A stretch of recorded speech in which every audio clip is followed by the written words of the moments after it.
Il est 7h37. Immigration, la France est-elle débordée? On en parle avec vous, Nicolas Pouvremonty. On parlera également de notre sondage. 73% des Français estiment qu'il faut interdire les mariages quand l'une des deux personnes est en situation irrégulière. Restez bien avec nous sur CNews. Bon début de journée. À tout de suite. CNews, il est 7h42. Merci beaucoup, Nicolas Pouvremonty, d'être avec nous ce matin. On va parler du sondage qu'on révèle ce matin sur le mariage avec une personne étrangère en situation irrégulière. Tout d'abord, je voulais vous entendre sur les chiffres globaux de l'immigration. Une immigration qui est totalement hors de contrôle, il faut quand même dire les choses en France. Plus d'un tiers des Français, jusqu'à 41%, en comptabilisant les conjoints, sont issus de l'immigration. Ça, c'est un chiffre de l'Institut national des études démographiques. Qu'est-ce que vous pouvez nous en dire et qu'est-ce que ça révèle du bouleversement démographique qu'est en train de vivre le pays ? Écoutez, ça révèle précisément l'ampleur de ce bouleversement. C'est-à-dire que la nature et le volume des flux migratoires reçus ces dernières années ont transformé très en profondeur la démographie française. Si on prend simplement les gens qui ont une ascendance migratoire, effectivement, sur 3 générations, on a en France environ 30% de la population qui est d'origine immigrée. À la 3e génération, il y a beaucoup de descendants d'immigrés européens parce que c'était des étapes précédentes de l'histoire migratoire de la France. Et puis, il y a aussi des gens qui ont un grand-parent immigré seulement, donc le rapport à l'immigration est différent. Mais si on en reste simplement aux immigrés eux-mêmes et à leurs enfants, on a aujourd'hui 23% de la population qui est soit immigrée directement, soit née en France d'au moins un parent immigré. Et la moitié de ces immigrés ou descendants directs d'immigrés sont originaires du continent africain au sens large, donc Afrique du Nord ou Afrique subsaharienne. Oui. Aujourd'hui, quand on parle d'immigration, quand on dit qu'en France rentrent chaque année à peu près, je parle sous votre contrôle, mais 500 000 personnes, c'est ça ?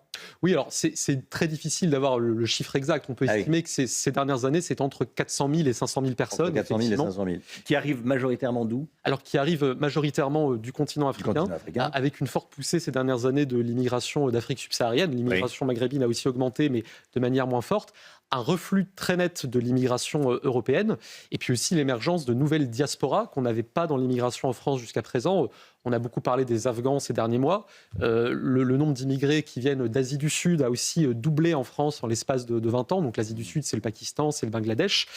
Et au total, la population immigrée au sens strict a augmenté de 75% en France depuis l'an 2000, qui est une augmentation qui a été quasi exclusivement portée par les flux extra-européens. Avec des signaux qui laissent penser qu'il y a de plus en plus une intégration, assimilation de plus en plus faible.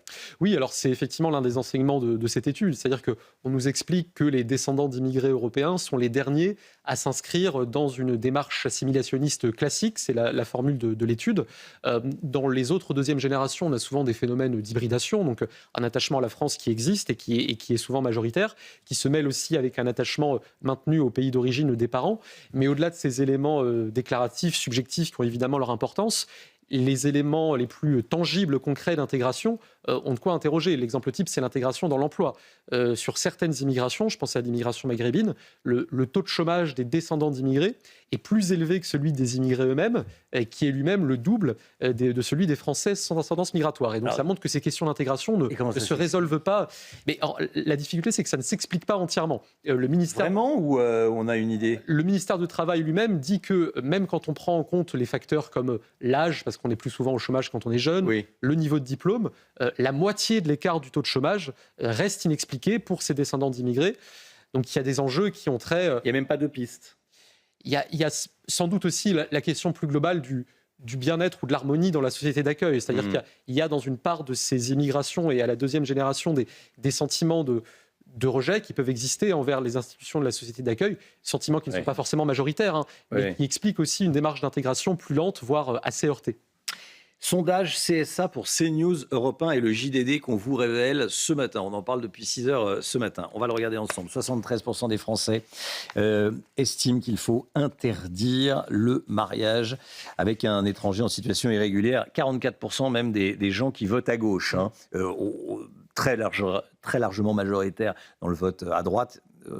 J'allais dire, on s'en doute, mais 44% des gens qui votent à gauche. Qu'est-ce que vous pouvez nous en dire ? Est-ce que c'est un cas de figure fréquent ? Les mariages avec des gens en situation irrégulière. Alors, il n'y a hélas pas de données fiables nationales sur le sujet, mais ce qui est très frappant, c'est que l'état de l'opinion est celui que vous décrivez. 3/4 des Français sont pour l'interdiction des mariages impliquant des personnes avec une OQTF. Et pour autant, si demain une loi au Parlement est adoptée pour interdire ces mariages-là, elle sera immédiatement censurée par le Conseil constitutionnel. Parce que depuis 2003, le Conseil constitutionnel a estimé que le mariage des personnes en situation irrégulière, même frappées d'une mesure d'éloignement, c'est un droit à valeur constitutionnelle, c'est la liberté du mariage. Et donc ça fait partie de ces nombreux sujets sur lesquels, si demain on souhaite avancer, on ne fera pas l'économie d'une révision constitutionnelle qui devra remettre un certain nombre de choses en ordre, mais qui devra surtout déblayer un ensemble de jurisprudences comme celle-ci qui sont complètement à rebours des aspirations démocratiques les plus consensuelles. Les 3/4 des Français sont pour cette interdiction, mais à cause d'une loi votée en 2003, et le constitutionnel, Une décision du Conseil constitutionnel tout à fait. L'interdit. Bon. Quelle est la part des mariages blancs en France? Est-ce qu'on a une idée? Écoutez, non plus. Ouais. Il y a très peu de bases consolidées en la matière. De temps en temps, l'Association des maires de France partage des éléments localisés, parce que les maires ont normalement le devoir de vérifier la réalité de la communauté de vie et de l'aspiration normale au mariage, de vérifier aussi que le consentement des mariés.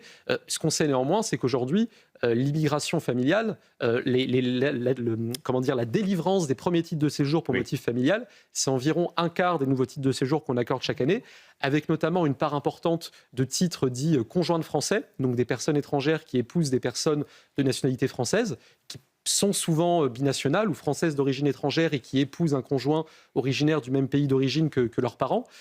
Et là, il y a parfois la question du poids relatif de la communauté de vie affective et de ce genre de stratégie migratoire. Et c'est d'autant plus vrai pour certaines immigrations, je pense notamment aux Algériens. Quand vous êtes un Algérien et que vous épousez un Français, pour avoir un premier titre de séjour conjoint de Français, vous n'avez pas à démontrer la communauté de vie effective, parce que l'accord franco-algérien vous en dispense. Donc c'est évidemment un nid affreux. Il y a beaucoup de choses à revoir. Merci beaucoup. Merci.